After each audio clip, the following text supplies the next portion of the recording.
Really? No, Michael. You don't seem like that. It's our house. So.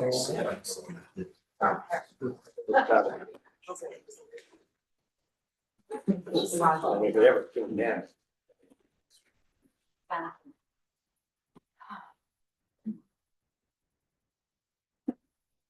we good? I'd like to call this meeting to order. Welcome, everybody. I want to first start by reading the Open Public Meeting Statement. In accordance with Section 5 of the Open Meetings Act, Chapter 231, Public Laws 1975, advise that notice of meeting was made by posting on the bulletin board Town Hall and serving the officially designated newspapers. The notice stating that this meeting would take place at the Board of Education building at 434 Melbourne Avenue, Melbourne, New Jersey at 7:30 p.m. a little later today on December 4th at 2025. Sarah, roll please. Allison Canfield, Here. Zachary Davis, Robert Frankel, Brad Jenkins, Here. Gary Rosen, Here. Justin Salen, Here. Elizabeth Wenga, Christine Best, Here. Venkatesh Chatlavada. Yes, here. Thank you. So I'd like to make some announcements. The agenda was quite long tonight, and so we do have a few that we're going to carry only because they postponed or, we've agreed on that. First of all, 17 Menacing is carried to the next meeting, January 8th. 174 Highland Avenue will also carry this application. January 8th. That one's being carried with no further notice except for anyone that may not have received notice previously. And 62 Western Drive is right now off the agenda as a conceptual, so we will wait for further notice. Okay. Do any of the commissioners or council have any announcements that need to be made? Okay, hearing none, we will move to meeting minutes. The minutes of the November 6th meeting have been distributed to the commissioners. Are there any additions or corrections? We don't have those. Oh, right, we don't have those. Apologize. So those will be at the January meeting? Yes. So of course, so the January 8th meeting.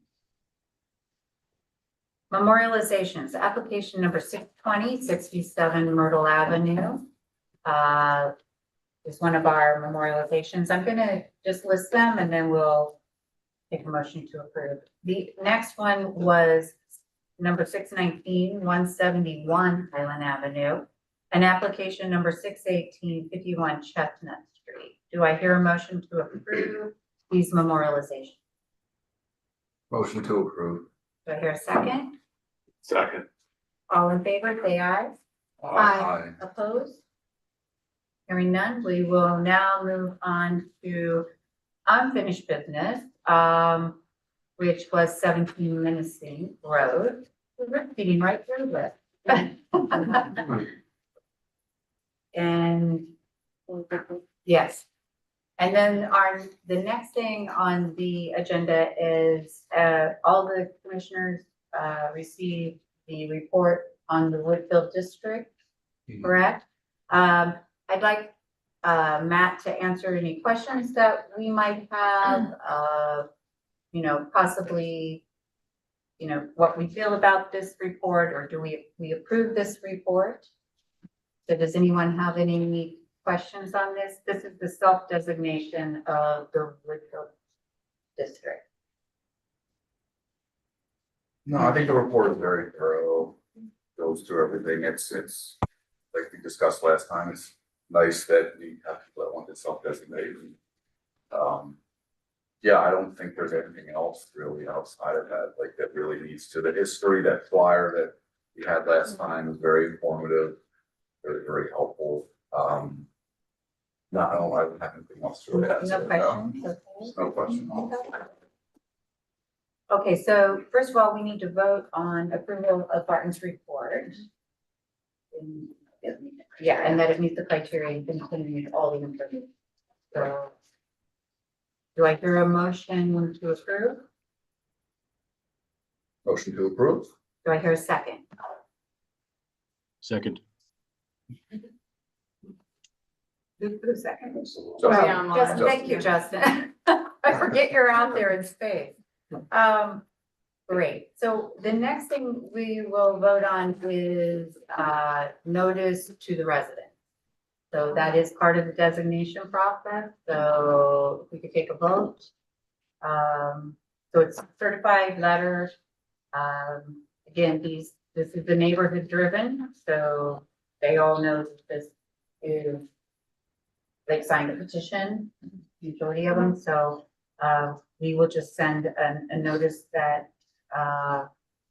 of designation. So, do I hear? I'm sorry, just Yeah. so I understand, Yeah. so we're noticing them that the district has in fact been designated, or does this have to go to the township committee? It will go to the township committee once everybody's been noticed, Yeah, and then we will have a public meeting. yeah, We don't have the 26 dates yet, so as soon as we have those, we will make that public. so that public meeting is a meeting of our board, or is that a meeting of the township committee? It's a meeting of our board with the public who has any Right. questions, concerns, and then at that point, it would go to the Got it. TC and again, another public. Great, thank you. I have a question just on the process. I mean, are we going to do multiple notices just to make sure, I mean, as the process goes on, or is it just one notice? We would notice, the one notice would tell when the public hearing is for HPC, am I correct? Right. Now, the TC, would just put it on their agenda. But would the people in the neighborhood get the notice of the TC date? That was the only thing. I was just wondering if that was something to add, just so the committee wouldn't miss it. Cause you don't wanna have somebody be, like angry about missing it. That was my The comment. ordinance for the designation process requires the notice go out for our hearing. If the TC has their own specific notice process, it's not outlined in the ordinance. I don't know if, at least in that section of the ordinance, I don't know if there's a separate notice process, for the TC just generally doing business, but I believe it's just putting things on the agenda and, I mean, I was just commenting just so to make the process as successful as possible, because, I think when people feel involved, I think that the success of that being designated will be stronger. That was just my only comment. Well, we do have a TC member here, so maybe what we can do is once, we approve, once we have our public meeting, maybe we will have some idea of when the TC meeting will happen. When that will be presented on the TC.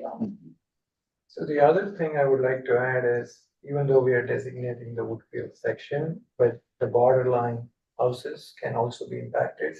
So the question is, who will all be notified? Is it just that those houses in the district, or what about the neighboring houses that is in the borderline? Is there a 200? let me double check. There is at some point notice to, I think it's to, I believe it's to the neighbors within 200 feet, but I'll double check that. Is that what the, That's what the normal process is. As far as self-designation, there's not clear language, but we also want the same thing. We want Yeah. everybody to be noticed. It will be out to the public, that there will be a public meeting. So, we will do our best. From the experience we had when we were driving a designation versus this experience where the neighbors are driving this. So we will make sure that we hit the I think public. to her point, the broader the people. It's who more success. is more success and Absolutely. more awareness. They have a chance to say, so it's a very important thing. And also, do you need do you need us to help on anything to just educate people that might, want understanding of like the benefits of being in the historic district, I just, if you need any assistance on us, let me know. Again, this is really new. Yeah, no, I know, it is kind of cool. To It's really be- cool. To want to self-designate Uh-huh. a district. So we are navigating through this too, how much we play a role, how much it's driven by the actual neighborhood. and the fact that they did a lot of research as to what the original neighborhood was prior to. So right now, we are talking with the TC, very close to the TC, making sure that we are, having these public meetings and, making these announcements wherever we can. Okay. That's great. Yeah, and we'll make sure that whatever the notices, they will go out as required for ordinance, so anyone that needs to get it, will get it. Right, and about education, I leave my line open at all Oh, I know. times. Yeah, That's nice, is offering. again, please talk to people. If someone, comes up to you and asks you about it, certainly, and if you don't know the answer, there's somebody who probably does. If it's a legal question, maybe someone who's been here a little longer might be able to answer those questions for you. Okay, great. So right now, I'd like to take a vote on noticing the neighbors, if I could. So, would someone like to make a motion to do so? No motion. Thank you. Do I have a second? Second. Okay. Perfect. So we will move forward on that. Perfect. That works out very well. Also, yes, vote. I'm sorry. Allison Campfield. Yes. Brad Jenkins, Yes. Gary Rosen, Yes. Justin Salen, Yes. Christine Best, Yes. Venkatesh Chatlavada. And just for anyone who's in the audience and very interested, it's a 110-page report. And I have one copy, but it's also online if you're interested. It's a very interesting neighborhood, and we also found out where Mrs. Taylor, her estate, was on this piece of property before they built all of these beautiful homes. So it was an amazing discovery for us too. So, all right, so we will now move to new business. Our first application this evening is 107 Glen Avenue, application number 612, block number 304, lot number 6. It's a non-contributing property in the Wyoming Historic District. If we could have the applicant and any professionals sworn in. Okay, and before we swear in, just want to note for the record that notices and mailings have been reviewed and meet the statutory requirements. So the board has jurisdiction to hear the application. Thank you. Are they not here? No. Please stand. And if you're all gonna speak on behalf, we'll just swear you all in. That's okay. So I just need names, spell your last name, please. Or Stacy Thompson, Thompson. Okay, David Canary, Kanarek, and your role? homeowner. And you, sir? Neil Chambers, CHAMBERS, and he's the designer.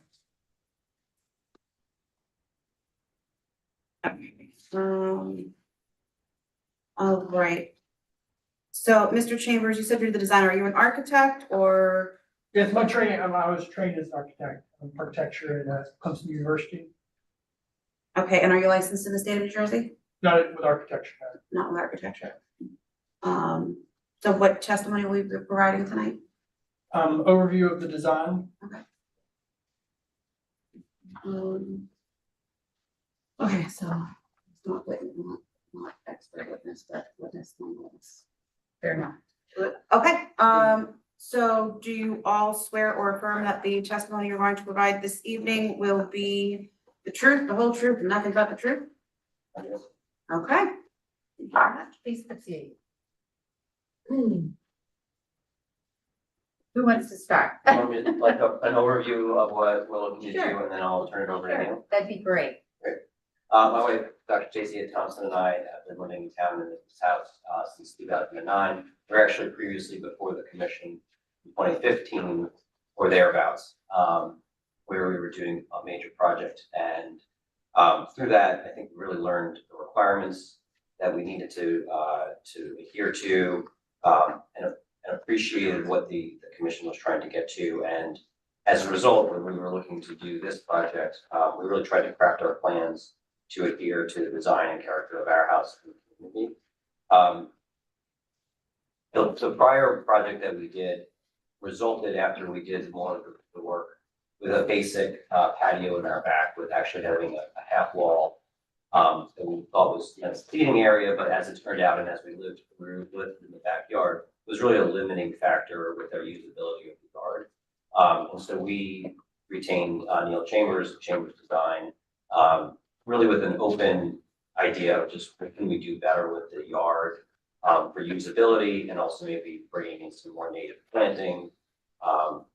And through a lot of iteration, we ended up with looking to put in a modest pool and using half of our garage as opposed to having the car bay, having more of a facing area into the yard, more of a lounge area. So not having anything that would face differently into the street. It would look the same from the street perspective, but having some more usability into the backyard space.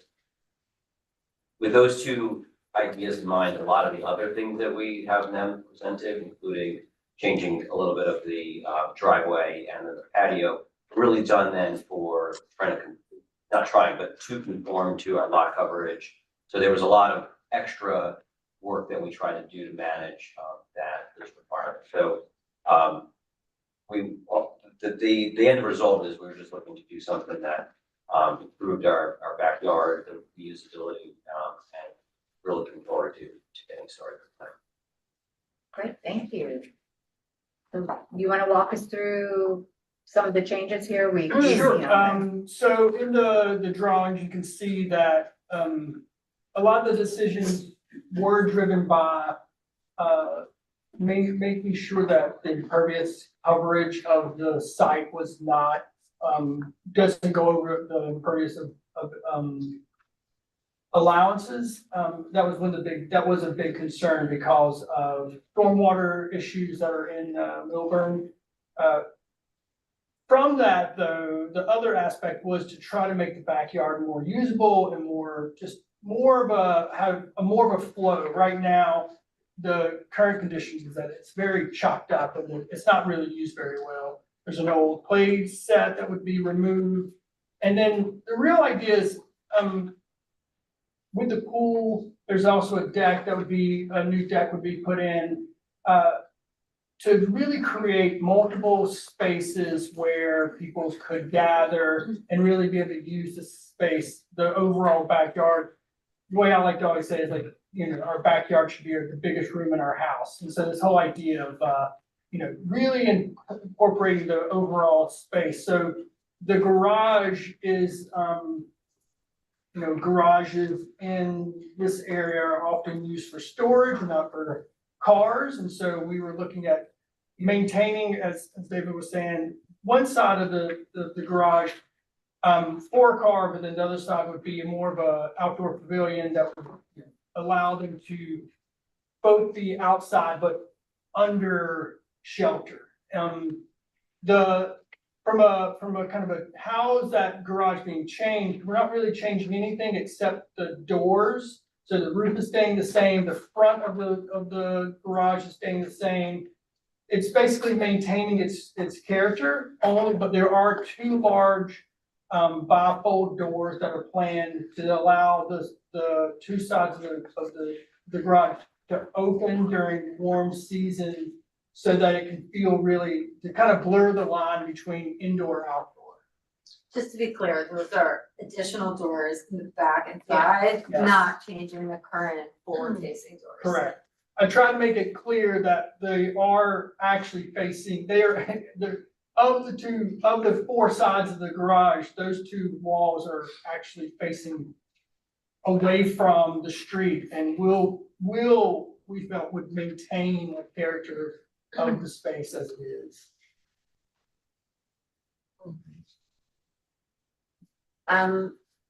You did receive Barton's report, and Matt, if you could go through that with us. There were some things that you guys were recommending. Yes, I don't have it in front of me.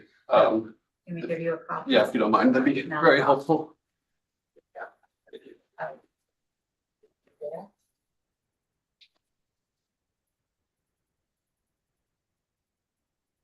I guess I'll just read down through the findings, recommendations. Number one, HPC requires door and skylight manufacturer and specification to approve.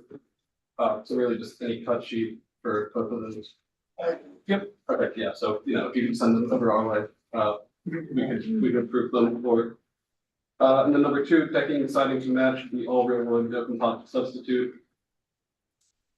And just to comment on that, in the drawings, we indicate that we will be using natural woods. So, there is no siding going to be taken away in terms of, except where the doors are, we're not changing the siding, so any repairs to the siding or any kind of a detail that have to be replaced would stay in, we wouldn't be changing that at all. So that was, but just, what you recommended was already part of the design concept for that.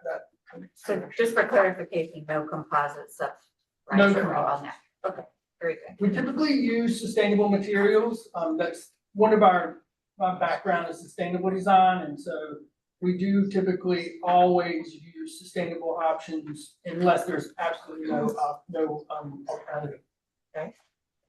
And then finally, because of the scope of work, architectural construction documents submitted for a building permit will also be submitted to the Historic Preservation Commission in PDF format.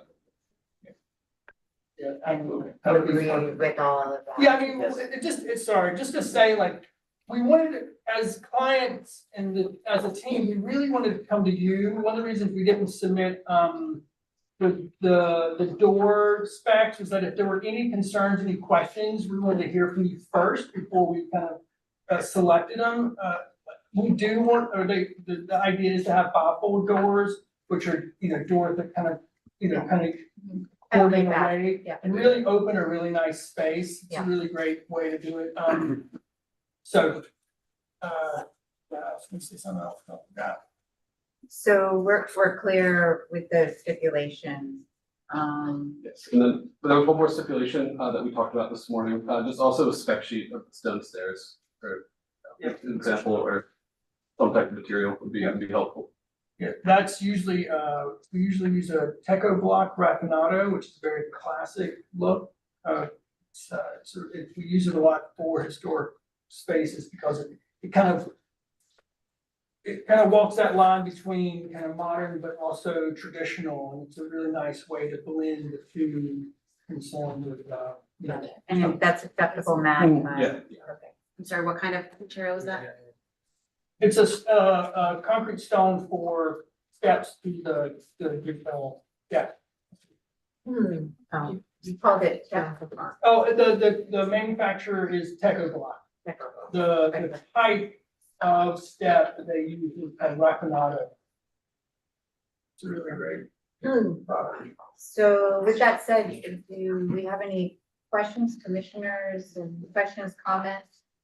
So can I ask that, there's a deck that's being built, Correct. and is that, like currently there's a patio, but it's now gonna be a raised deck attached to the house?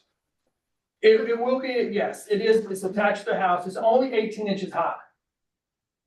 All right, so it's, right now what there is more of a, kind of a 3-step stoop coming off and then onto a paver patio. That's gonna be removed, and then the deck is gonna be pushed against the back of the house. And a lot of that is about like shading and providing shading at that spot. The shade of the house will actually let the owners and the guests and whatnot be able to sit in the shade in the middle of July when it's super hot. That was one of the reasons that it is that, but it's not, the profile itself is only 18 inches high. In addition, it allows us to save space on a stoop, which we sort of lose that as sitting space as is. And so we were able to conserve some space for lot coverage by kind of incorporating the Right. steps into the patio. And so the into deck isn't gonna create a problem for you from a building coverage perspective? Just looking at the drawing, it doesn't seem so, but have you done that analysis? Okay. Yeah, well, I will say, that was a big part of this. We really wanted to stay under. Yeah. They actually, when they did their original addition, they got a variance for going over. Right. We've actually pulled it back down to 35%, so, I was advised that they don't give a second variance, so. I mean, I really like, I mean, from a sustainable perspective, it's always value, I mean, for me, I just wanna I wanna keep the stormwater is a big problem. You know, as you guys know, I mean, Milburn has experienced really big problems, so it's like, anything that we can do to try to, you know, make that less of an issue, the better. Great. Go ahead. I didn't, No, I have a number of questions, mainly because, I can't get a perspective of the whole house, so when you're making these changes sort of verbally, without seeing sort of the construct of the back stoop down and seeing that, it's hard for me to visualize, particularly the transition from the driveway, you know, as you would go up, you know, sort of how it's gonna sit. So that drawing's not here, and I mean, not that it's a big deal, but it's just, it's hard for me to sort of follow, to see, you know, what you would actually see from the road, you know, looking forward, like looking towards the garage, because I know that you're going to excavate the driveway, and are you patching the driveway and leaving like a new seam line there? Because you talked about that. Or is it going to just be like a severe seam line on the driveway, or are you redoing the whole driveway when you do it? So the plan would be to, when we remove the asphalt, what the area that's removed will become softscape, which would become grass or lawn. Oh, okay, so you're removing it and, We're removing okay, it got lot it, coverage. okay. for lot coverage. And I see, and are you doing Belgian block to edge it, or is it? Yes, you're doing it's it- currently mulch block now. Oh, okay. From the street, what you can see is directly to the two bays of the garage, and we actually, behind the house, there's a third or half of a extra space. It's that half of that space that goes, Okay. that behind our house and also to the side of where we got garages. And we're just gonna sort that strip and nip that in. So it'll basically, probably where the driveway should have ended before, and we're just gonna have that line. Yeah, I mean, that would, you know, because that's something that's a visual from the street. I mean, I'm sure it'll, and then, you know, just understanding how are the stairs going to roll in, like, you know, where the fence is remaining where it is, or and then so the steps are like within the backyard. Okay, so you're not going to see them from the front.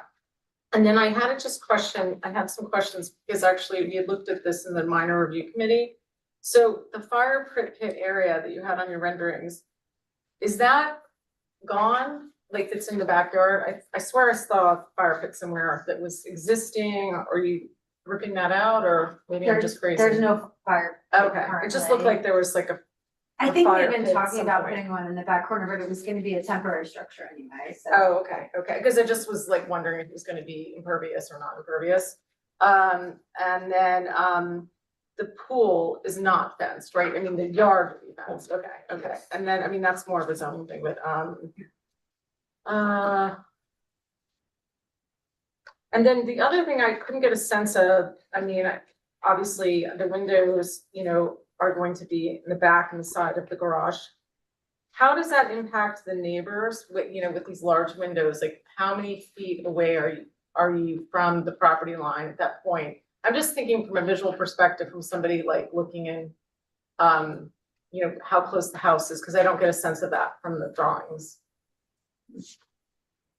And really show you? Yeah, Yeah. okay, I mean, you can show everybody. I mean, I No, just- so yeah, like, sorry,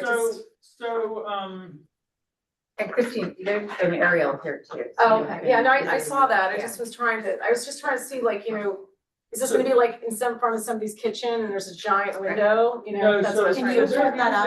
There's, Yeah. So that, Maybe everybody can see. Yeah. I know it's a small drawing, but. Yeah, Alright, thanks, so- I just, we all that have was it. just one of the questions. Yeah. so, this is the garage. Right, Just so you know, this is the way that I mean, the street. that's the driveway Yeah. is gonna be.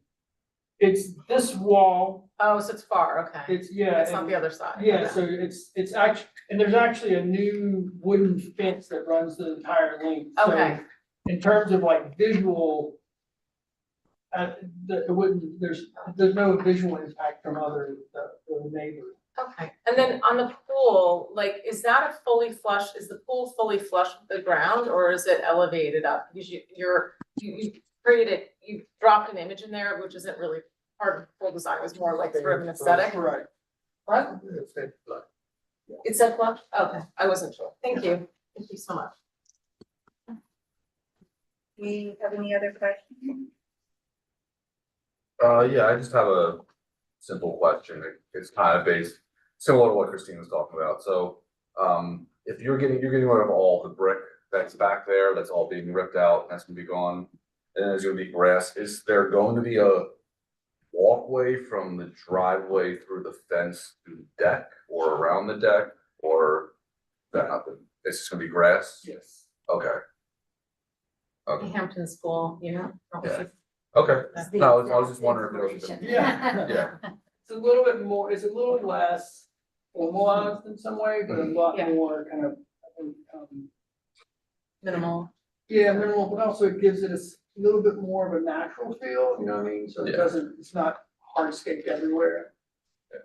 Are you doing any peat gravel or anything to catch the rainwater since you're not going to have like by the house? I mean, it's not a requirement, I was just curious, like when you're lifting that up.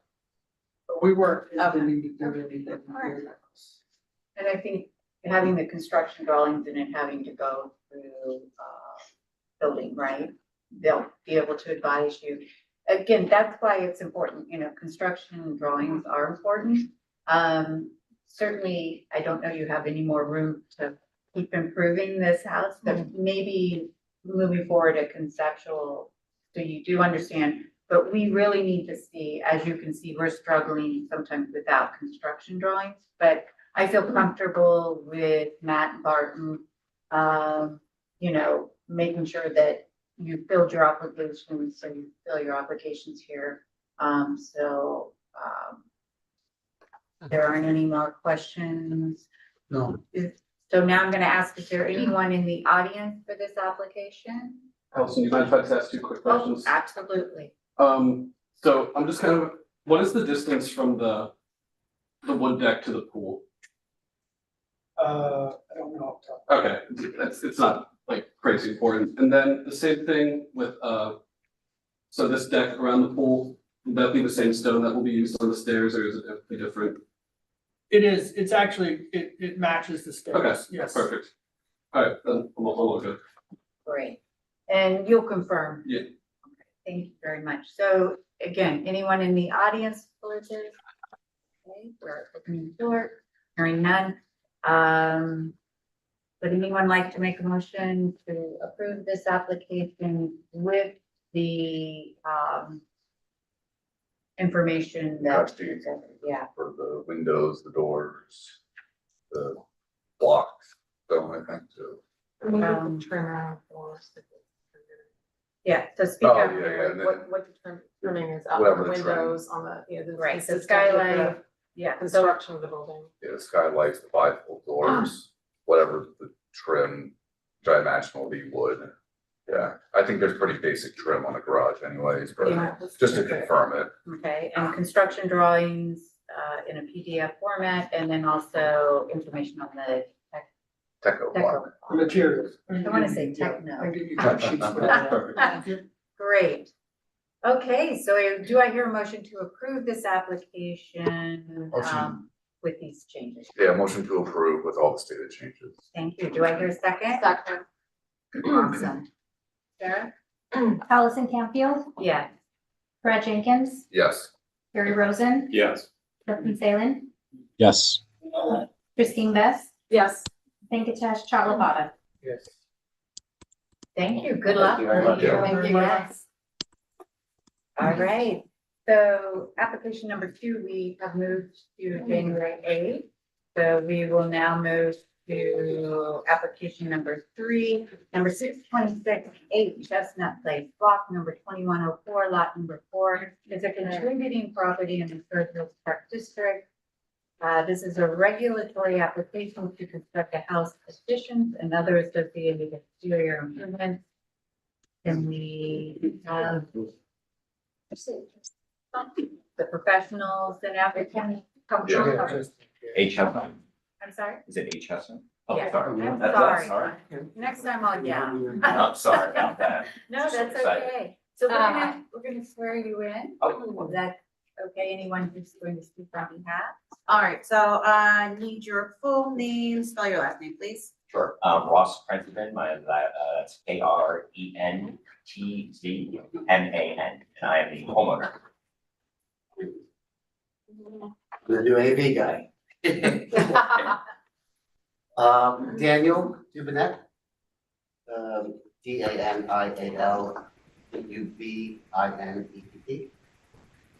And your role, Architect. and are you licensed in the state of New Jersey? I am. Okay, is your license in good standing? Okay. Can you give the commission the benefit of your educational and professional background, please? Thank you very much. I think I was before this board about 2 years ago, possibly via Zoom. Going back in time, got my undergraduate degree from Syracuse University, and then my master's degree from NJIT, 1995, licensed in 2001. And I practiced primarily residential architecture here and in the surrounding neighborhoods. Great. Please proceed. Oh, wait, gonna swear you in, okay. Oh, yeah. I want to move forward here. Elsie's I like your style. All right. Do you swear or affirm that the testimony you're going to provide this evening will be the truth, the whole truth, and nothing but the truth? I do, yes. Okay, thank you. Now, how's that? I'm the homeowner. Very excited to be here and thank you for your time. It's been 7 years that I've been waiting to be in front of you all. I got here on a wrong turn going to the Short Hills Mall when I lived in the city with my wife. And I came into the neighborhood of where we are now on H. Chestnut. And I grew up in northern New Jersey. And when my wife and I drove through the neighborhood, we were like, oh my God, what is this place? And it was our dream to live here because of the character of it. And we used to park in the Christchurch parking lot, walk around with our 2 kids, pretend what it would be like to live here. 2020, we were lucky enough to land on a Chestnut. And part of what that was is really the reason why I think we got the house. I don't know if anyone knows the Tanzis that lived there in the house before us, Dr. Tanzi and Nada were some friends of ours. We wanted to preserve what made that house special. Our family has grown. We have 3 children now, all in Glenwood, or actually, I'm sorry, 2 are in Glenwood, 1 is in Christchurch. And we are really excited to be here because this is home and we want to make sure that we have the memories to do that based on our growing family. And making sure that we utilize the space outside that we have because we're trying to keep them off screens. And we want to give them a home where we can all be together to celebrate because that's really, at the end of the day, what's important. It's the memories that you create together. And that is why we're here today, to kind of talk about how to make that dream come true and to get your feedback and understand what we have to do to make this work for both of us. So I appreciate your time in reviewing this application. I do not have an architecture background, so I will not talk technical. I'm just a homeowner. And I will pass it to Danny, but then. You're Sure. welcome. Thank you, nice to Thank you very much. One So, request before you start, sorry, can you just push that in frame so that our commission member the big there thing, can This see it way? clearly? Yeah, it's just kind of on the very edge. Just want to make Let's sure see he can that. see. Forward a little. And while you're doing this was previously submitted, right? I would like to, if I may, submit this as a new exhibit because I have some additional photographs that I recently took and I have some changes after we've gotten Barbara's memo. So I'd like to submit this as a potential exhibit. Okay, so A1, how many pages or 13. photographs? There are 13 slides and there's a series of some new photographs, some new images based on the comments, like I said, we got there's 13 sheets. Okay, so you'll just need to provide us with a digital copy after tonight's hearing. Yes. Okay, thank you. Short story is that we'd like to do an addition to the rear of the home, a two-story addition to the rear of the home. And preserve and or not make any changes to the front elevation. But because there's a, very, very, very small visual as you walk down Chestnut up the side of the home, and potentially because we are contributing home in a historic park district, that we're here tonight to seek your blessing and approvals. And like Ross said, we're certainly want to get some feedback. I think this is a fantastic opportunity. It's almost like now I have a bunch of, we're all designing it together and for the commencement. So that being said, I have some images. This is original 1954 photograph that Park Thomas actually provide. And probably around the 80s was when they did this addition. Well, I'm sorry, this is 1981 listing. This one is today. So we think somewhere after the 80s, when someone bought it, they went ahead and made some transformations. They added the second floor above the existing garage. And they did an addition to the rear of the home. And it's must have worked for them at the time, but it's a kind of a peculiar meandering addition. I would like to show you that if you would like. I would show you the existing conditions. But what's very interesting about the site is, obviously we're on Chestnut Street, Chestnut Place. It's a beautiful variety of different architectural styles. The first one that's super interesting is number 37 Forest, which is here. But because of maybe the street and certainly the front yard setback, we're in their backyard. So in terms of like communicating and talking to this house, besides this amazing evergreens, this is a photograph that shows it during the beautiful leaf moments. But I have some images that I took recently, and it's super, super private. This 8 Chestnut Place is really quite isolated from the neighbor to the left, the neighbor to the right. It's certainly anybody this is Northern, and I walked Northern and I couldn't even tell where I was at, where the premises are. So, we feel lucky, certainly for this project, but also for the commencements, that it's very well isolated house, and then certainly the addition being in the backyard, we felt like there was no negative impact to the neighbors or neighborhood. And so we're gonna try to work very hard to preserve. It's a post-war colonial revival style home with very simple detailing. So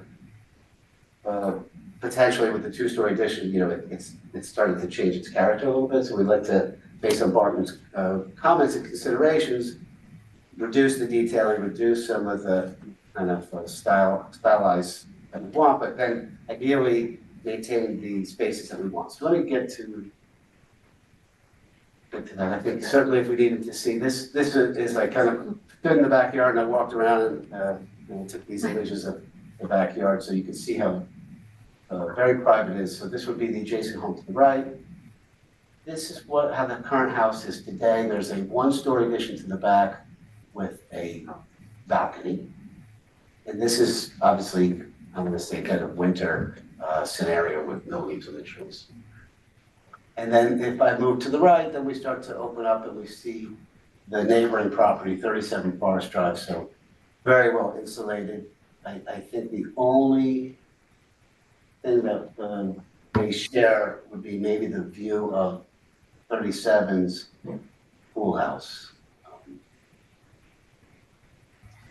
But again, the point of the story of these images is to show you that very well screened from the neighbors. Okay. Stepping forward.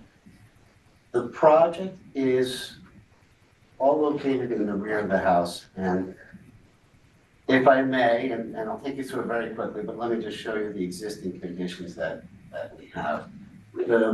Beyond this red line that I drew, this is for sure the existing home. and this is for sure the addition that was put on. So they did a crawl space, and they kept the kitchen small, isolated here. And so, of course, when I was hired to help them expand and create better flow and function, it was, okay, we need a bigger kitchen, we love a breakfast room, we love a family room, and the family room being here down this long hallway, very disjointed, and there was a way to incorporate their needs, and this is existing first floor. So little, certainly it's nice to have the space, but a little awkward. Then on the second floor, this is where it gets really awkward. The existing second floor, they remodeled, I guess it was a 4-bedroom, 2-bath house. They turned it into over the garage, they did a master bedroom. Commandeered the 2 bedrooms on this side, they created a sitting area and a sitting area, and it's just, and then they left a small bathroom. So a very interesting scenario with 2 bedrooms. So the goal was to reconfigure and re-explore some options for the existing house. And now I guess I jump into what is proposed. So on the first floor, and so to do this, we don't have to, but to do it right, we really have to remove the addition that was put on sometime in the 80s and expand now. So we'll take the kitchen in here, we'll expand it to the back, so it'll be a kitchen breakfast room. Then we'll move into the family room. And then we'll maintain the guest bedroom side, and then we'll have an office. Part of this is where, obviously, this is a want, but we would love a covered outdoor space on the patio. And then this would be a nice open trellis, and then we have a little barbecue area here. And so that's our first floor. And when we get to the second floor, the idea is to reconfigure the existing second floor. And now we've got all the kids, and it's a small room, but we'll use it as an office. But we'll have 4 bedrooms. 1, 2, these are primarily the same. Turn this back into a bedroom. We'll put another bedroom here. We'll have a Jack and Jill. So this is part of the existing architecture, and there'll be no change to the front of the house as a result of that. And then we get to the master bedroom suite. So we added a laundry room on the second floor. Kids in her closets, we've got the bedroom and the master bath, and then we would love to be able to, because they do spend a lot of time in the backyard's private, and they really enjoy sitting out there. There's a balcony now that they use, that's not covered. So we would like to have this as a covered area for them to enjoy more rain, snow, things like that. So I know that certainly with Bartone's memo, that seems like a part of the puzzle that doesn't belong. And so I took those comments into consideration, and we had the 2 days to try to come up with something a little bit more pleasing and really work with maybe more of just the simple detailing. So again, this is the addition, that's the breakfast room, family room, open trellis, just because it's pretty. And then this piece that we would love to be able to have. And I know that there's questions, comments about materials and window fenestrations and things like that. So for sure, the existing house has a wood shingle, cedar shingles that we'd like to keep. And then so the new part will be the match existing. And so we would match the existing corner boards, except for using wood, we'd like to use an AZAC corner board, but have the wood siding. And anywhere that would traditionally be pine, we would like to use the AZAC from the rake boards and soffits and other issues. So that might be something that we're open to what the board recommends and how they've dealt with this in the past. The other issue would be the existing house has slate. The front of the house is slate, and there's no reason to change it other than it might need some maintenance. The back of the house, we would keep the main roof as slate, but the roof that would go on to these pieces, and it's not a particularly steep roof, we would like to do an asphalt shingle that, I guess they call it slate line. And again, hopefully because of its visibility, which is very little, that the main roof that sits up here could be an asphalt shingle. Then there's another part of the home which currently has slate, which is this existing one-story piece. We manipulate the roof, we have to reconfigure. So the thought there, because it's so well hidden and they don't get to enjoy it, that maybe that's an opportunity to save some money and use the asphalt shingles there. Barring your comments. This piece, so just I think this was a nice little touch, is that the second floor addition steps in on the second floor, creating a little roof line here, so it's not like this massive box. This would be a nice opportunity for some slate, I think. The Princeton's would appreciate it. And if you had a chance to see it from Chestnut Place, you might see that. So we would propose we do slate here, but kind of ask for permission to be able to do the asphalt up here.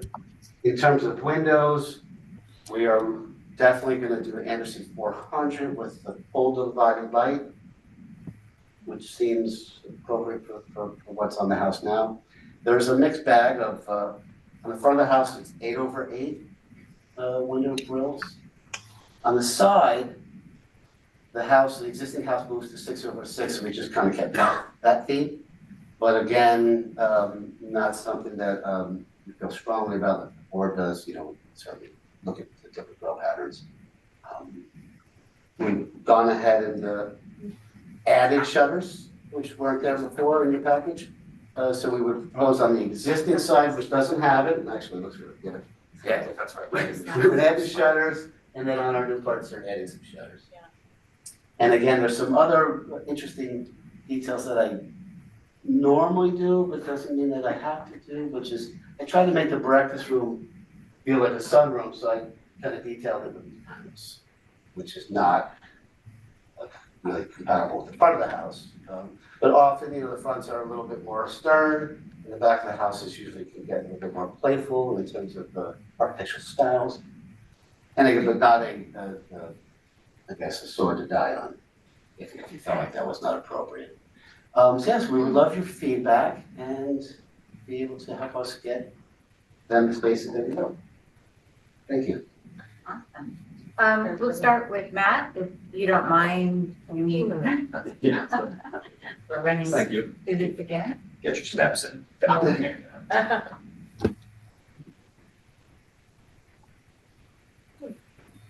Okay, again, I'll just read right from the findings and recommendations from the memo. Yes.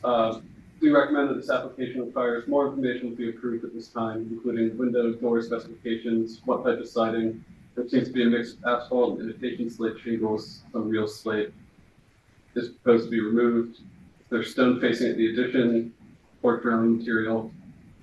There seems to be a lot of composite AZEK and vinyl materials being proposed, leaving the left side as is works fine. The massing of the addition may work, but requires more finesse and detailing to better relate to the original house. The rear porch seems to give an unsolicited grand door. The rear facade then seemed out of place. Architecturally, take more cues from the original fenestration and simple post-board detailing. Window shutters to only remain at the front of the facade. Why not on the other facade for continuity? I guess that's kind of a mouthful. Yeah, but I get it. So basically, it really comes down to the use, well, let's start with the roof, right? So, I guess well, the main roof, I do believe that it's so high and it's shallow pitch that no one would benefit from use of slate on the main roof.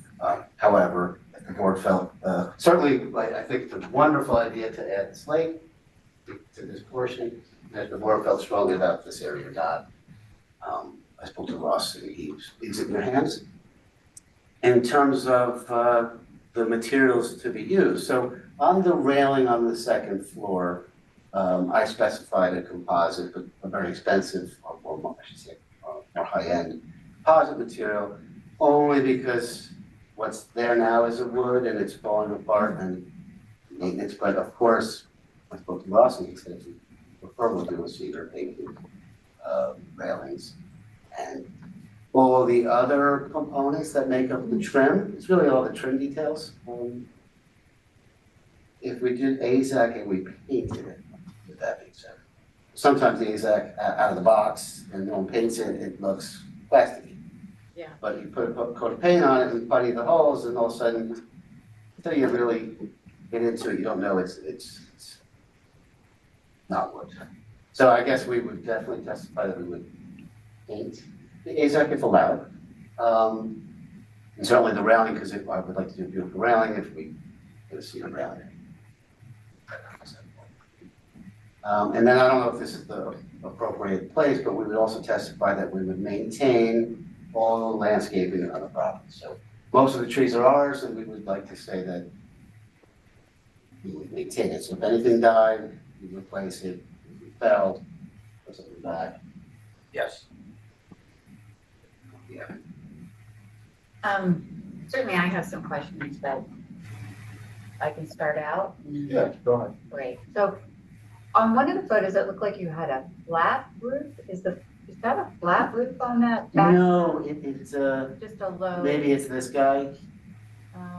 The picture, let me see if I can identify, the one next, the photograph The on bottom that. The one to the left? Yeah, the bottom to the left. Yeah, Not these Bottom rendered images, but no, it looks flat. On the top.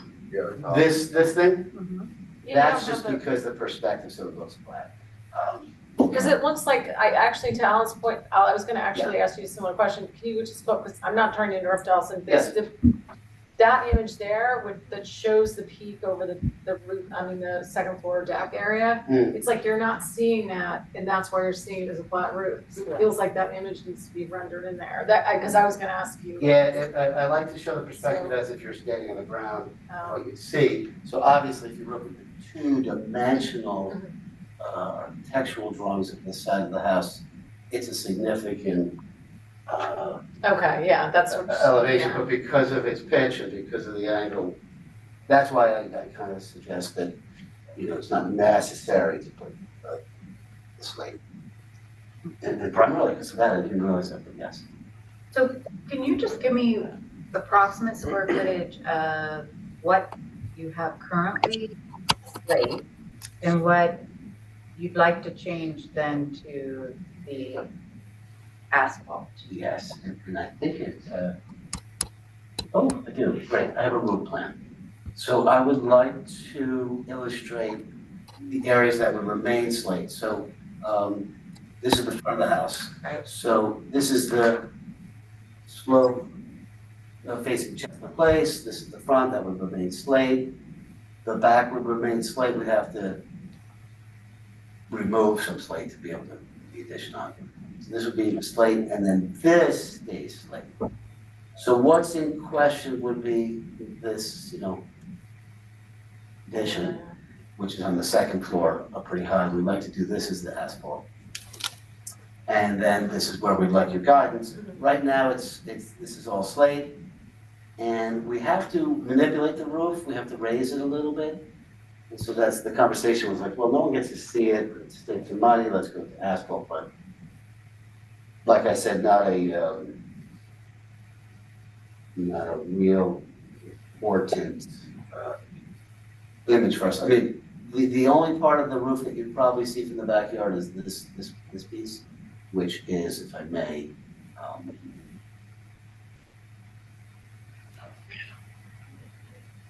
well, this is the side view, but you may see this from the backyard, but again, it's a very shallow pitch. I wish it was steeper so you could really take advantage of the slate, but, so this one-story addition. Yes, I would hope the same you would think. What would you like to see there? Did you consider any other except asphalt? Did you consider possibly Like the Da Vinci? or copper seam? Did you consider any of that? I'm assuming that cost is a big player here. Yeah, We can't take in consideration. I know. But, ideally, because the house is, you know, so lovely that we try to keep it all in keeping, whatever you add to it. Your wife loves the slate, so I would say if the asphalt is not something that we like, I think we would commit to the slate. There's that one section that we already have that's next to the balcony that is not on the slate. On the addition. No, on right behind. Well, let me pull the existing. And how old is that slate? Do you know? Is that original to the house? No, I've had to get maintenance up there a bunch of times. Right, but you've been able to keep the majority of it, or? I've had to replace them. Yeah. Over time. But when was the house built again? 1949. 1949. 49, so we're getting up there. So this right here is not slate. Okay, so This part right here Okay. is not slate, and that's where the balcony, the current balcony is. Right. We'll telescope. But there is standing seam copper over that bay window, right? Yes. Currently? Okay. I mean, maybe as a, what I think would be beautiful too, is that one-story addition on the side, which is the most visible portion of the house. I mean, this would be a nice place for some standing seam copper. Yeah, The reason I'm asking is because you say it's not visual today, right? It's not visual by anyone today. So I like to look at the whole house as the whole piece, and try not to have multiple different things unless it's in keeping of what you're trying to do. In that back space, it is kind of an outdoor space, so changing that slightly, but not trying to duplicate it with another like asphalt shingle that looks like slate. You see what I'm saying? So Yes. adding a little more, you know, detail or something kind of really spectacular would be my suggestion, but we'll leave that. So right now we have 8/8 on the windows in the front, yes, but we have 6/6 on both sides yes, I mean, currently let's pull up these. and back. Yeah. Okay. No, so of course, in the breakfast room and the master bathroom, to get more glass area, less grills, but again,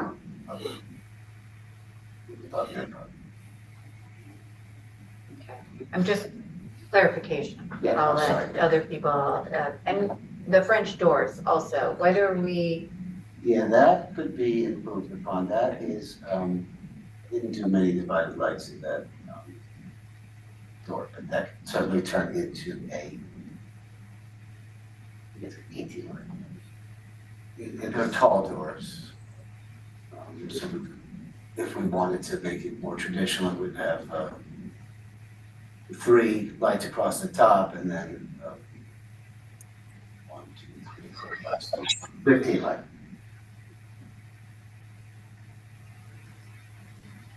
I'll let the other commissioners weigh in on that. Again, you want a wow factor no matter what. You're gonna be setting out there, you're gonna, you know, you want the front of the house and the back of the house to kind of sing together, right? So we are kind of missing those details this evening, but I will let the other commissioners kind of. Yeah, I agree about the slate. I know it's a big price difference, and I'm sure that's, but, you know, especially in areas where you will see it, whether you're not see it from the road or not. I would like to see slate on the majority of the roof. Yeah. If there's some copper, some close seam copper somewhere, that's okay, especially since there is, even though I think that window is gonna be gone, the one big window that has it above it right now. Yes. But still, I think that stays within the design. The only other thing I would comment on, I would like to see a wooden railing up there rather than a composite or plastic, just for that visual. With the windows back there and also really maybe kind of the style of the overhang of the balcony. If, just from my perspective, from a style, you know, the front of the house where you have that nice, I'm lost for words. Pelican piece. Yes.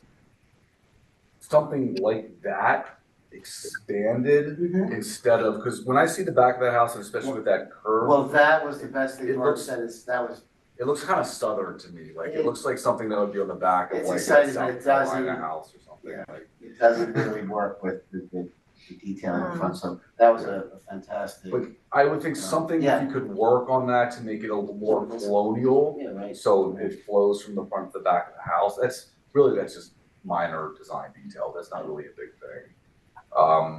The windows, yeah, it's difficult to have symmetry, especially with the 8/8 and also on these big, these big large doors.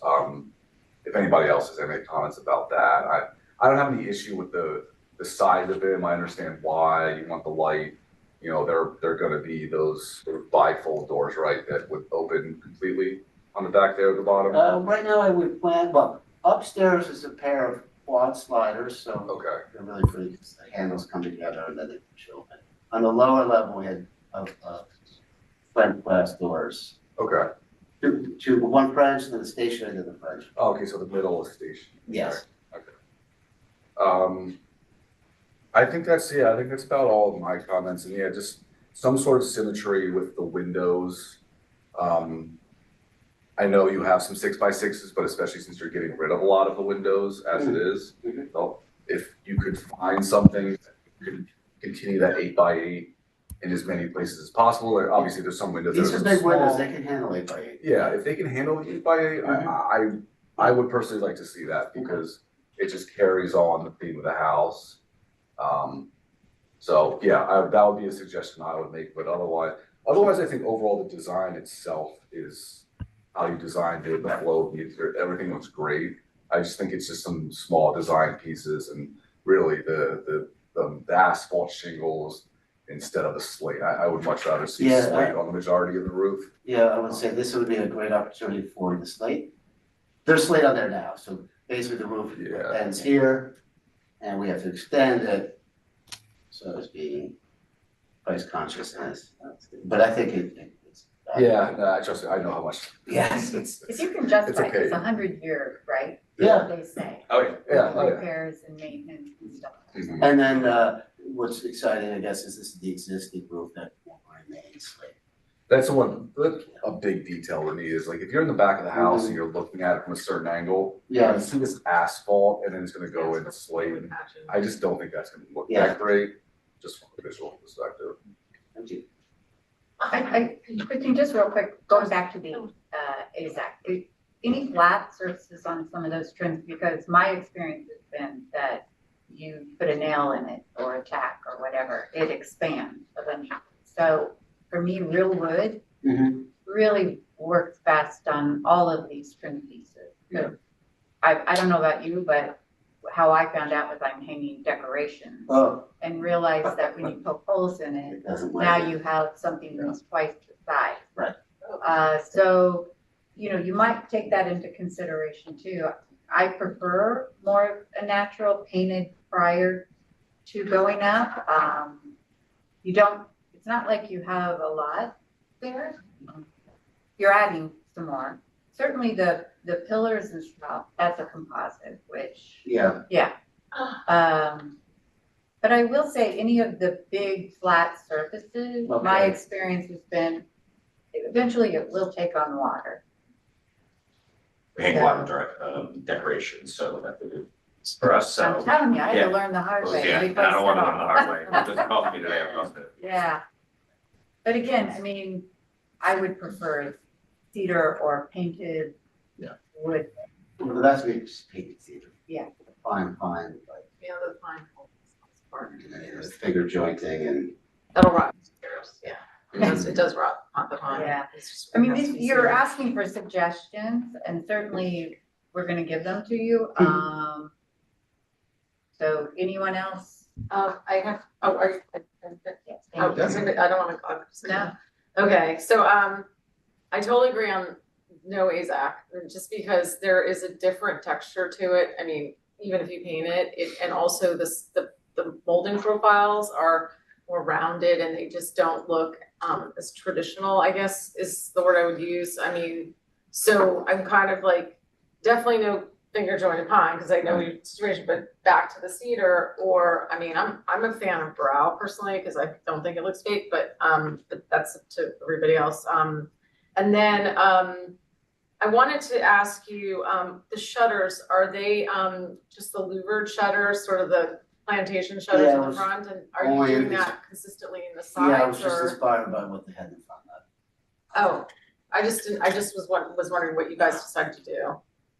Well, I would like to mimic what they have. Oh, okay, so they're not They're not not louvered, louvered, okay, they're I panel- couldn't tell from the Panel suit. shutters? They're like a panel, there's more. That's really good. Okay. And then going back to some of the, I think it's your comment on the railing. You know, maybe doing some type of fretwork railing that would tie into that sort of colonial Americana kind of piece. That is just a little bit more interesting on the Yeah, back. that might be was a what- great, so we maybe- did make some adjustments on the latest round, yes. Just a heavier balustrade, like just so it's sitting more weightily, I mean, and then also backing to the natural materials, of course, and I totally agree.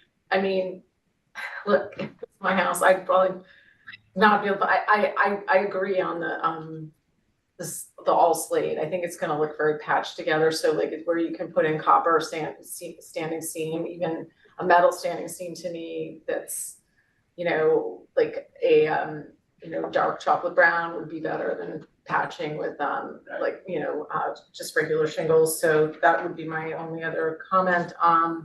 And then I wanted to ask you on what's going on with the ceiling?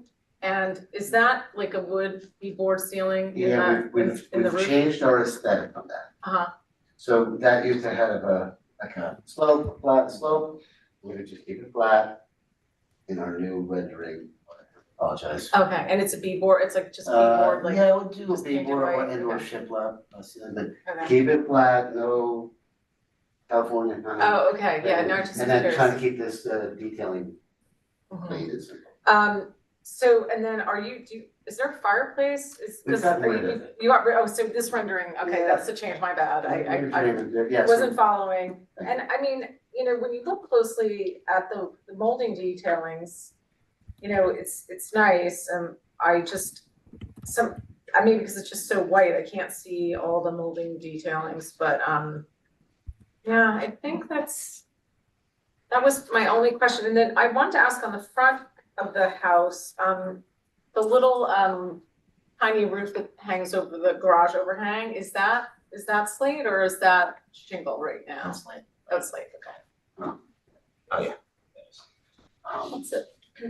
yeah, there's an interesting crown molding that exists. That I can replicate. This is That looks a coming little in heavy very, too, which is this is nice. coming in very, let's find a better image, but,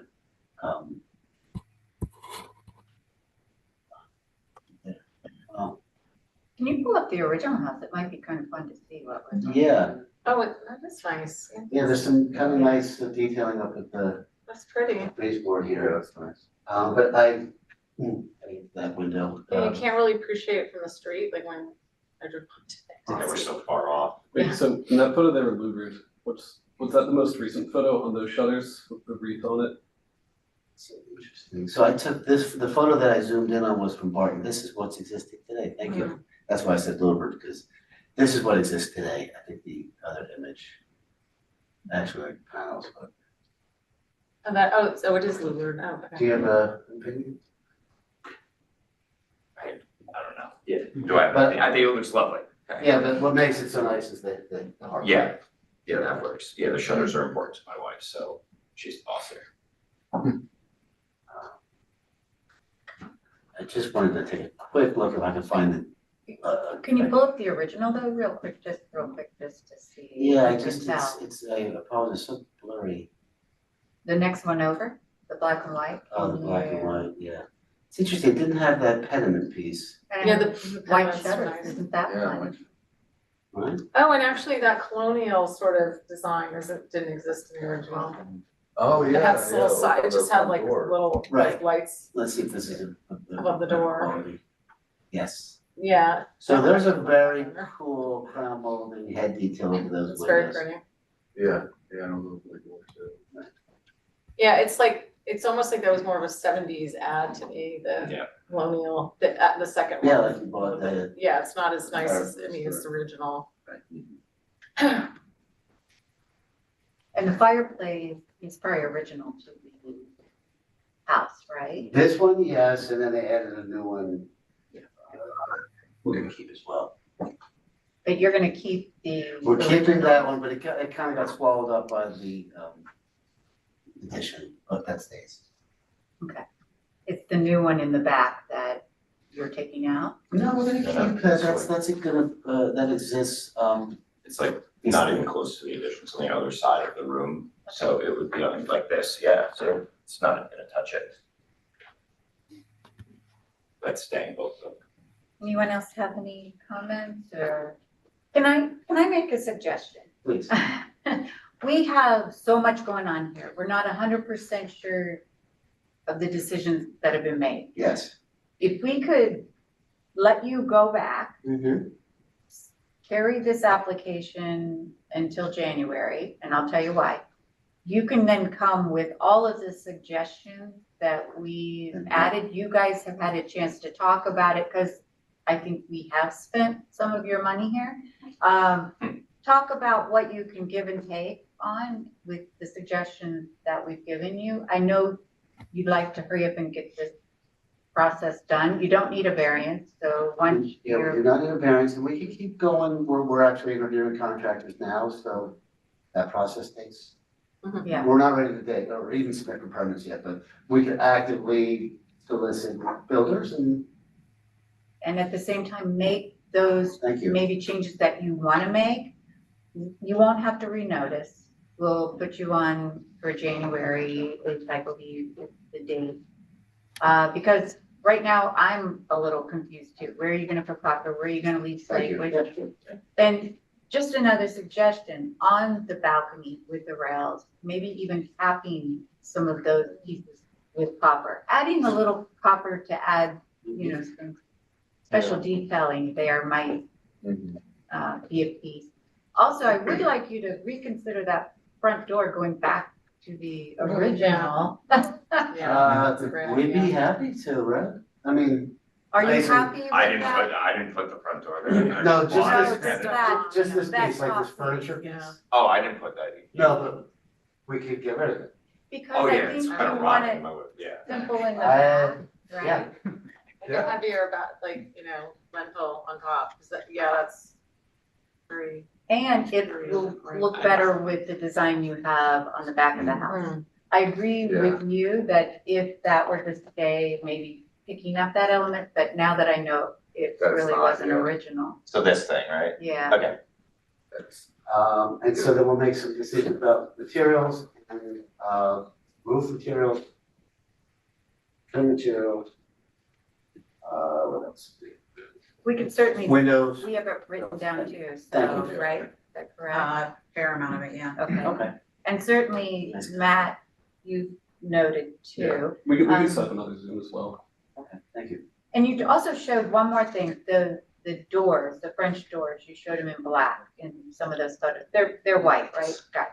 So let's clean this up a little bit so we can all kind of make that. I walk by this house almost every single day. See our snowman right now? Giant snowman. I love the house. Yeah. Thank you for taking this on, and I think you're definitely in the right direction. Thank So- you. yeah. Yeah, it's gonna be beautiful. Yeah. Yeah, thank you very much. We really care about the character of it. We just want to make sure that continues. What we promised the pansies and want to do it right by them and everybody else.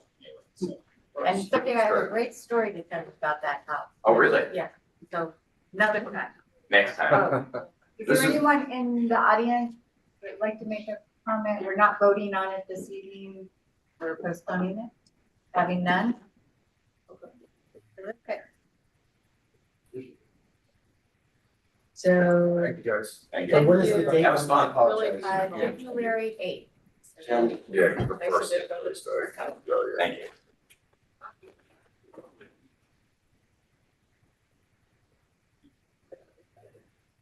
Okay.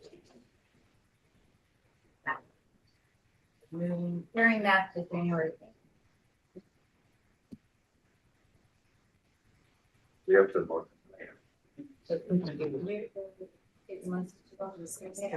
no. Oh, okay.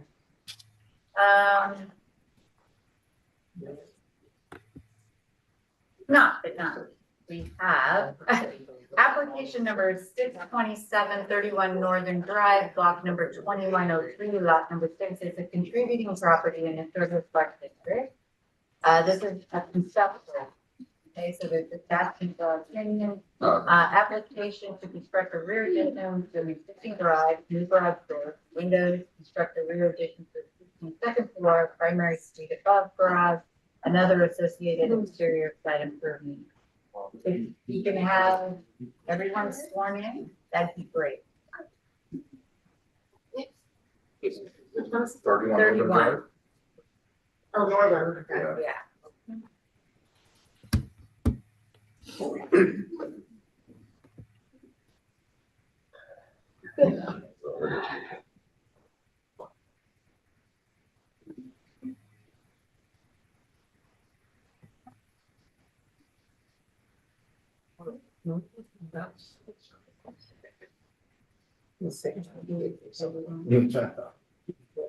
If whoever's gonna provide testimony, you could provide, state your full name and spell your last name, please. Sure, Kevin Willens, Willens, homeowner. It's Nicholas Giuliano, Giuliano, architect. And, Mr. Giuliano, are you licensed architect in the state of New Jersey? Yes, And is your license in good standing? yes. Can you provide the board with the benefit of your educational and professional background, please? Yeah, I have a Bachelor of Architecture from New Jersey Institute of Technology, doing single family residential architecture in the Summit, Short Hills, Montclair, Madison area for the last 80 years or so. And I'm also a commissioner of Montclair Historic Preservation. So, You look good. Wow. Well, welcome. Very good. Please proceed. You can swear us in. Oh, sorry. I want to make sure I'm held thank you. accountable to tell the truth. Thank you. All right, do you swear or affirm that the testimony you provide this evening will be the truth, the whole truth, and nothing but the truth? I do. I do. Well, it's not a wedding, but. Please proceed. Good evening, thank you, and I'm the homeowner along with my wife Tina, who can't be here tonight because she's doing some mom duties with my daughter in Chicago.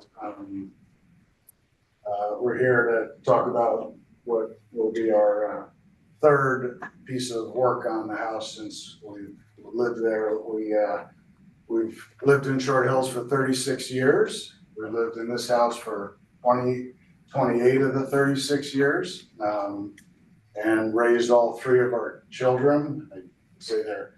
I can't say that I got kids in Glenwood, but I had kids who went through Glenwood and Melbourne High and so forth. And so the plans are, we love the house, we love the neighborhood. It's, even though our kids are grown and moved away, it's a place we want to stay and so forth. We enjoy the walks around the neighborhood and everything else, just not a better place to be. So I'm gonna pass it on to Nick to talk about the plan, but I'll tell you what the vision is. It is a back of the house change, but if it was in the front of the house, I feel like it matches the style.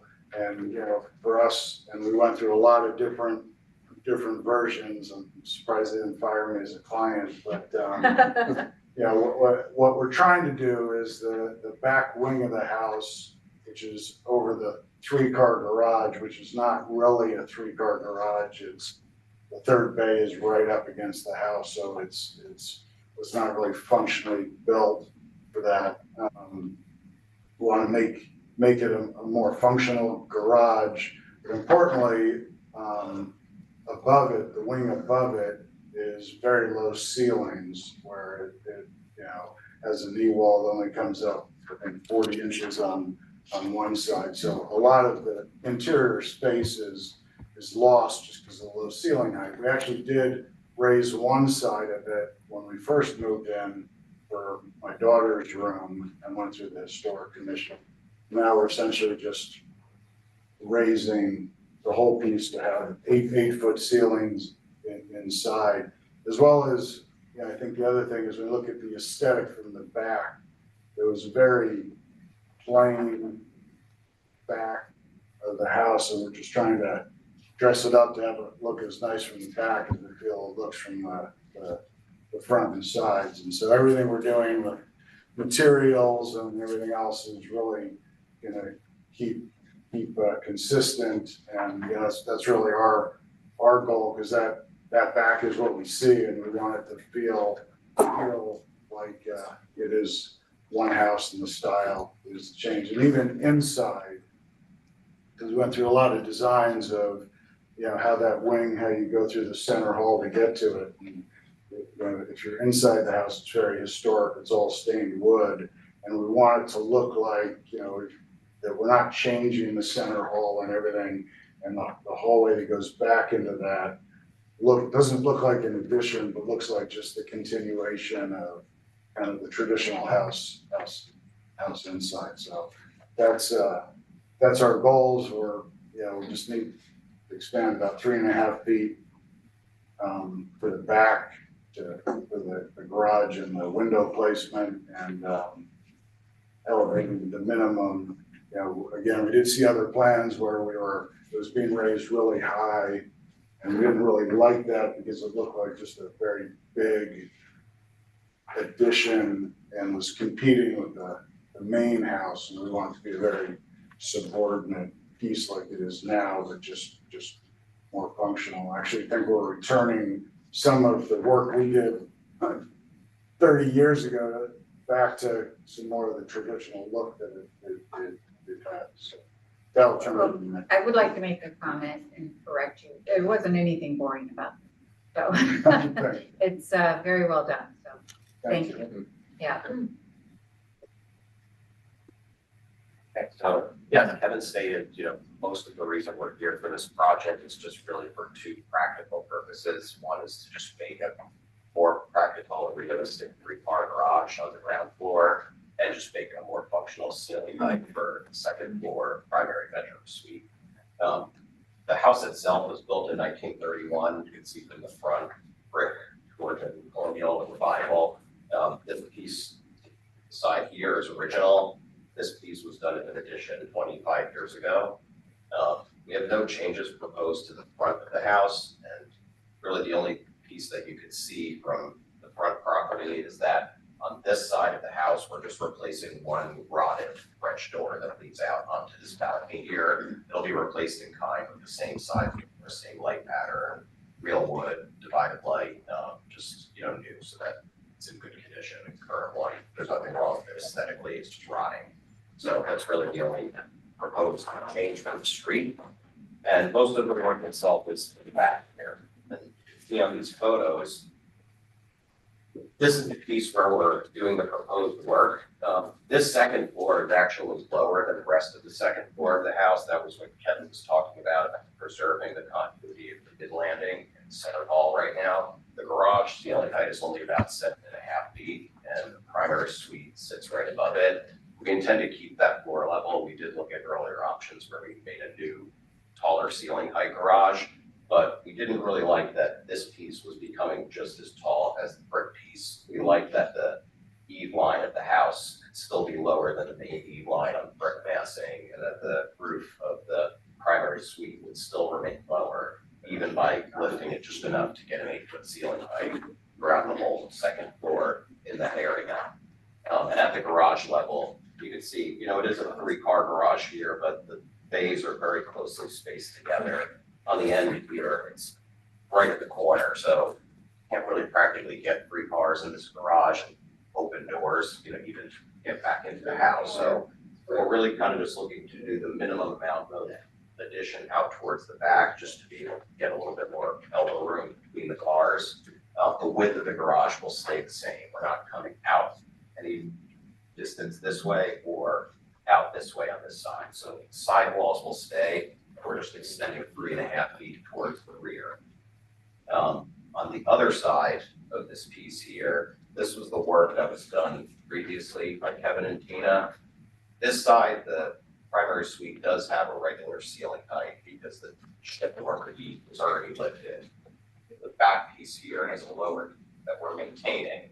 We're just extending that with addition. And essentially what we'd like to do is replicate the higher plate height of the shed dormer on this side.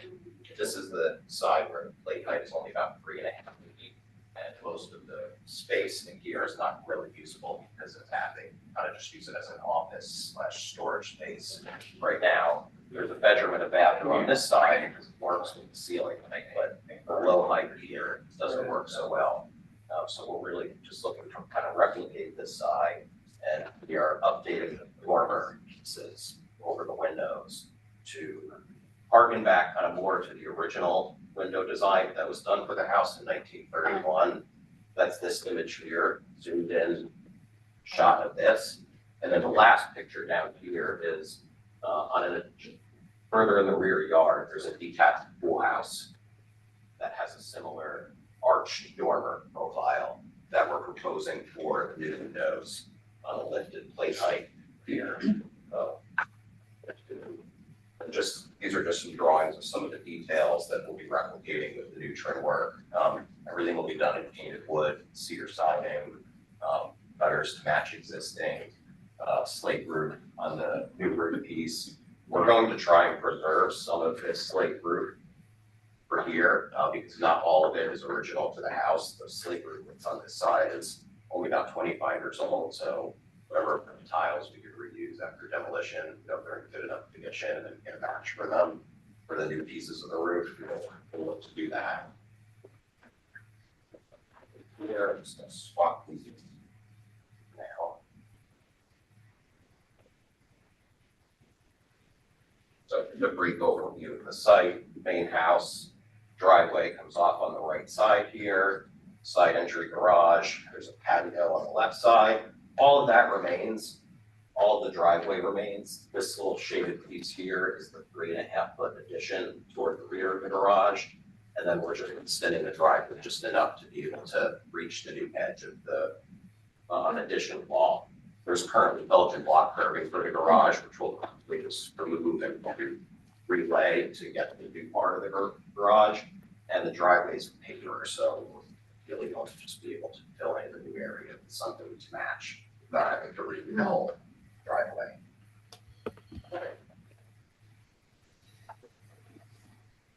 And on sheet number 4, you can see the ground floor, not really much here, just showing what's being moved in terms of the existing garage. On the second floor plan, this shows kind of really the challenge of the space on the right side. This entire wall here is only about 3.5 feet where the ceiling slope starts, so they don't really get a lot of use out of this whole this whole zone. So what we're really looking to do is just kind of fill this all in with 8-foot ceiling and be able to have the bathroom and bedroom here, or bathroom and closet here, rather, and then push the bedroom to the back. Same width as what's existing, just extended 3.5 feet toward the roof.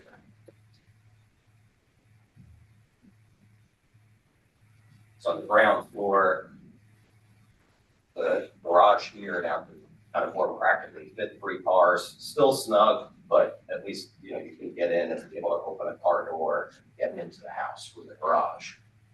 3 new overhead doors here. We like the idea of the single doors, 3 of them, just because it looked a little bit more original to the house rather than a double wide door and then a single door. So we're going to kind of replicate what they did originally with 3 individual panel doors. We're still determining whether or not we're going to do glass lights in the upper part of the garage doors, but even if we don't, they'll still be panel doors. It wouldn't be a flush door in any case. So we welcome your comments on that for for the full submission next month. And then on the second floor, this main staircase remains. This is the mid landing that you access the primary suite for. So this is a bit lower than the rest of the second floor. Come in, hallway, primary bathroom to the left, closet to the right, and then bedroom back here. The a roof shape here at the edge that kind of mimics the same roof shape that's currently there now. And there's two oval windows over that landing that are original to the house that we're going to maintain. The new roof that we build to go steeper, we'll just keep the windows in place and we'll kind of thread the new roof around it, retrim the windows so that they can remain from the inside. Real quick, and I don't mean to interrupt, Sure. but there's a little, so the 8 foot will include the dormers in it, is that correct? Right now it's setting at 3 feet, right? Mm-hmm. How it will go, you'll go the full 8 and then the dormers, how will they play a role? The dormers won't really be expressed on the inside. Got it. We're Thank gonna do a flat ceiling. We're pretty sure the dormers will just be on the exterior, double framed over the roof. We're not sure yet in the primary bedroom will go up at all, maybe with slopes starting at 8 feet and then maybe 10 feet in the middle. Okay, But the dormers themselves won't have like rounded ceiling underneath them on the inside. got it. Can I just ask one question? Are they Sure. proportionally smaller, like the overall specs on the face of the window, on the dormer? Just Which part? this opening, on your opening, like just the window, like just the flat rendering, is the opening out the same as the original? That's all. These The windows? measurements, yeah, just the measurements, the width. I was just curious. Probably I just maybe a wanted to few look inches smaller. wider. Oh, they're wider. Yeah.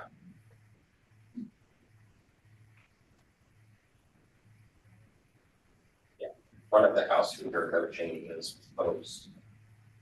Those on the right side, where kind of the house work is.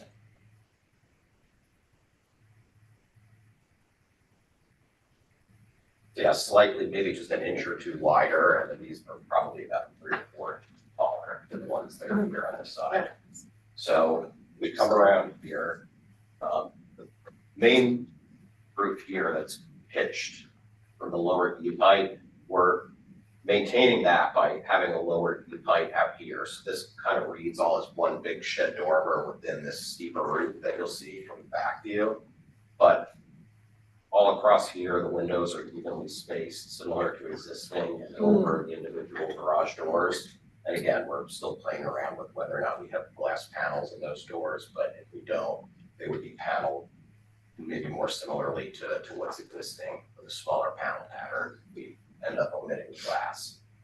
The oval window that I was talking about a moment ago here remains in the new design as well.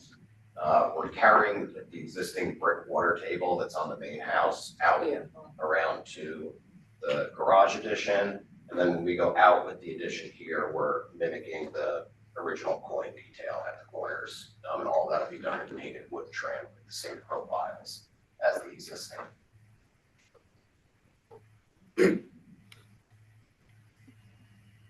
The rear, so this drawing kind of really beautifully kind of shows everything that we're trying to do here. We're keeping these two heights in the new addition.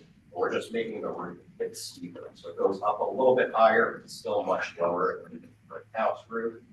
And then on the side, this piece already has the shed dormer that's up to the 8-foot plate height. That mostly remains. We're just kind of beefing up the trim a little bit of it so it is more consistent with the rest of the house. And then mirroring it on the side where there currently is a shed dormer there, because that's the side where it's just the individual dormer pieces and the wood plate height. And then on the back, we'll have 2 new garage windows that match the 2 side ones that currently exist, and we're going to match the casing detail and the overhead panel detail on that window. And then on the rear, in the primary bedroom suite itself, we're going to do a palladium window, pilaster trim, and the arched window above, which we thought worked well with the work that was done on the 1000 project 25 years ago on the kitchen, where they had a lot of arch work, which we think probably done to kind of be consistent with the original arch road that was above the garage, the original house construction. And then on the last elevation here, this one a little more similar to just what's existing, but an additional 3.5 feet here, and we just mostly just kind of reorganize the window pattern so that it's a little more orderly. It's a little chaotic right now, nothing lines up with anything. So we have the new windows in the primary bathroom here, and in the bedroom, we just shifted the garage windows, so that there's a nice center line between the two floors there. Continue the water table around here. There'll be downspouts between each of these bays here. Gutters will match the gutters of the main house. And you can see here, that the eve line of the dormer still stays about 2.5 feet below the eve line of the brick part of the house. And then this is that one French door that we're replacing out onto the balcony, side wall there. So that mostly covers it. We welcome your comments and questions, suggestions. I have a couple of questions. The 3.5 addition, is there a reason? Are you meeting like zoning, or was 3.5 the break point? Well, from our perspective, we didn't want it to look too big and to just, we looked at 6, 8 feet, and we looked at going wider, and all of that, although it made the inside much nicer, we just felt like it hurt the aesthetic by making that piece just too big, and we wanted to keep it smaller and subordinate to the main house. No, I like it. I was just curious. It as was to how really, you picked it was really 3.5. the external aesthetic, and, we had to push and pull to get the inside just to, it was some trade-offs on the inside, frankly. We didn't wanna go too far back. We started with a bigger one, but then, we had the problem of the primary suite itself just getting too big. Too big. Didn't need as much room in the bedroom and the bathroom as we needed for the garage. We said, let's make a full 3-car garage that might be 32 or 36 feet deep. So Right. 3.5 was kind of just the sweet spot that we hit to say that the garage is now a lot more practical than it is currently. And the primary suite still feels, luxurious, but not overly, But, we don't see a lot of that. I mean, usually it's how big can we make it? So it's very capably done. I was just curious how you came up with 3.5 feet. And one more, just curious question. Over the 2 windows, especially on that lower rendering there, you have a full arch over the 2. But on the back of the house, you have a 3 window, and you only do 1 window. Is there a reason? Because to me, that's more something you saw in the 80s, and that's something you saw when the house was built, like over the full window. So can you go back to the back of the house just for a minute? Yeah, just curious, because that to me is, I love the larger art but is there an architectural reason, or is that something? Generally, we just follow, when you do a kind of 3-part Palladian window like this, it's kind of mostly just rules of thumb for classical proportions. You often see that there'll be 4 lights wide at the middle window, and 2 on the side, and then the arched window lines up with the middle window. Right. Rather than goes the full extension. And then on the other side, we did the double wide, just because it kind of matched with what was done on the pool house. Yeah. With the double windows there. In the primary bedroom, this actually would have, higher ceiling here to be able to get that window into the room. Whereas the bathroom is just an 8-foot ceiling, so we wouldn't have a window necessarily above, an arch window above the regular windows. So that was our line of thinking there. I was just thinking, that it's a mix, and certainly with the age of the house, the fuller arch would have been something you would have seen more than the 1 window. So I was just curious as to why the mix. So I didn't notice that, but I agree with you. wow. I was like, oh, I'm like really tired. So I just have one comment. It's not like, it's kind of nitpicky because the house is gorgeous. I mean, it's just to die for, and it's just every little detail. It's just so beautiful. So, I was just looking at it, and it's not something that would be something that make me not want to prove this, but just more of a suggestion. The panel doors are quite gorgeous because of the way that they were constructed. It's not like a prefab. Those are like handmade doors. They're beautiful. And I understand, you know, going to this sort of application, and I also understand putting like lights in just for the visual of it. I totally get that part. And so the only thing I was having a little bit of a hard time with was that proportionally, when you look at the old design, you know, and obviously you have to get the space, so I totally understand that. It feels more proportional, you know, like it's like a little bit lighter on top and heavier on the bottom. And so now what's happening for me visually, when I'm just looking at it from a design perspective, like from standing in your driveway, it feels top heavy, like visually, you know, with the top and sort of like the doors are now kind of scrunched down, even though technically it's not.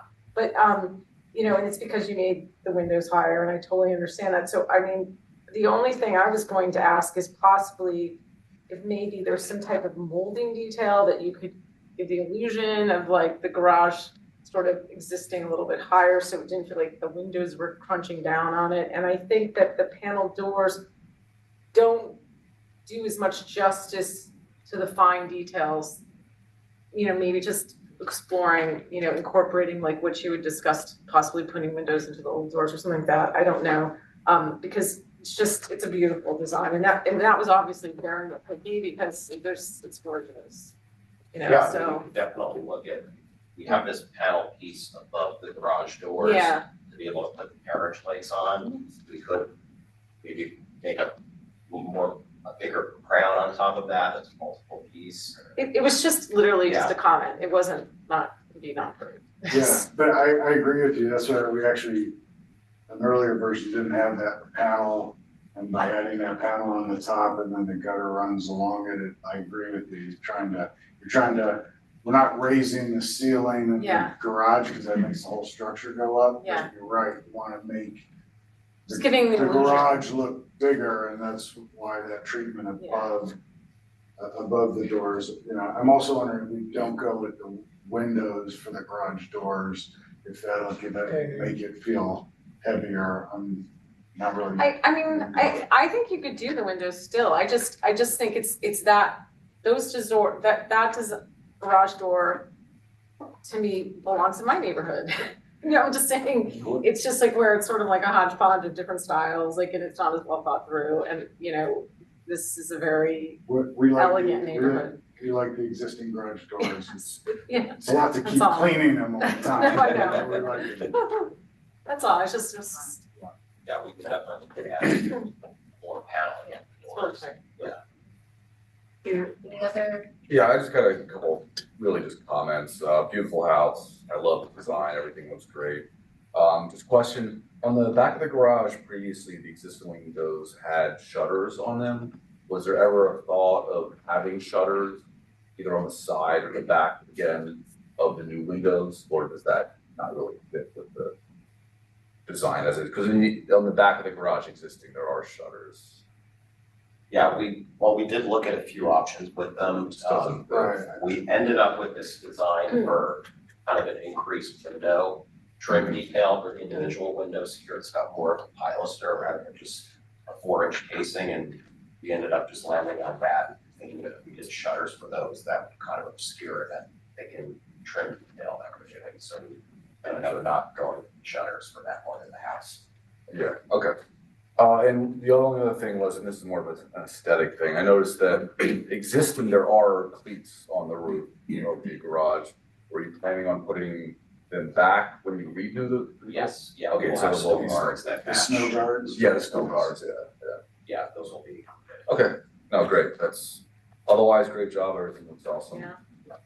On the shutters, just to answer, I mean, I think the shutters on the other two sides look good. Here, when we looked at it on the garage side, it seemed to clutter up the wall quite a bit, given everything else going on with the doors.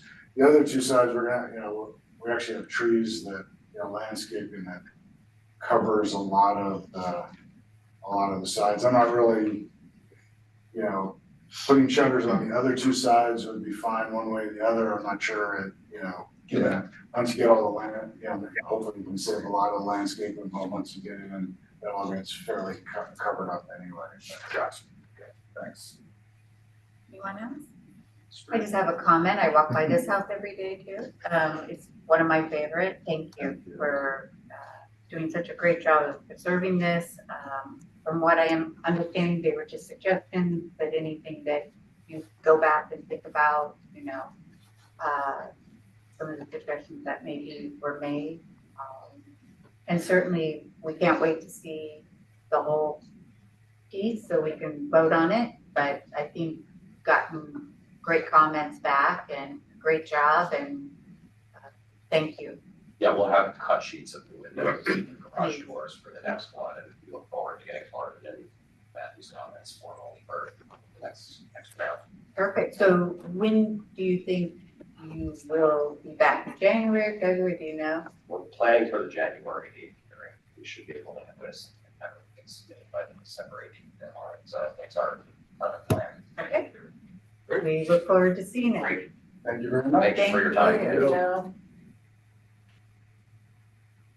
Do you have anyone in the audience? You don't get to speak. Very good. Okay, great. So let's move on, guys. Let's just some discussion items. Do you have any at this point? I have none. We're still gonna work in the new year with education and outreach. I'm begging for maybe 15. You can help here with that. To answer and then Kat, if you could just share at the closing last time, you brought up a very good suggestion about an ordinance for the realtors and something that we ran into with 7 community medicine. They really weren't aware that they purchased a house that was in a historic district. So I did discuss that at the zoning subcommittee today, and it looks like maybe we might they're gonna look into it to see if there's any reason why that can't be done. Dave Cosgrove on the DC also sits on that committee, so we'll be watching that pretty close, or maybe pushing that a little bit. Because I do agree that in the translation of the buying of the house, and we say buyer beware, but I think that's kind of cruel too. So at least they sign a document that they understand that they're in the historic district. Thank you guys so much. Thank you. So I wanted to tell you that great suggestion, and we're gonna move forward on that for the future. So, and we'll keep everybody up to date on that. I think that's it. Happy holidays to everyone. Oh, yes. Can we quickly just go to executive session? Just real quick, is that, can we have him on there too, or? Well, once the meeting is ended, we'll. I can check the settings and see if I can get the stream off and maintain him on. Okay. If not, I can send a separate Zoom link, Okay. that he can participate in that. I mean, if it's too complicated, I can just call you tomorrow and we can go over what you guys spoke about. Okay. This is Well, like, I just wanna go to bed, huh? We understood. Yeah. So should we just Follow let it him in? go and then I'll bring him up to date? Okay, okay, so we're gonna right now go into executive session, so give me the wording for that. We are now going to close the meeting to open. Yeah, close the public portion of the meeting. For the executive session, and we will be back. I guess to formally close the meeting, yeah. So I just need to take a vote that we all agree we're gonna go in executive session. Okay, Yes. so. Roll. Is there a motion in a second? Oh, motion to go into executive session. Do we have a second? So,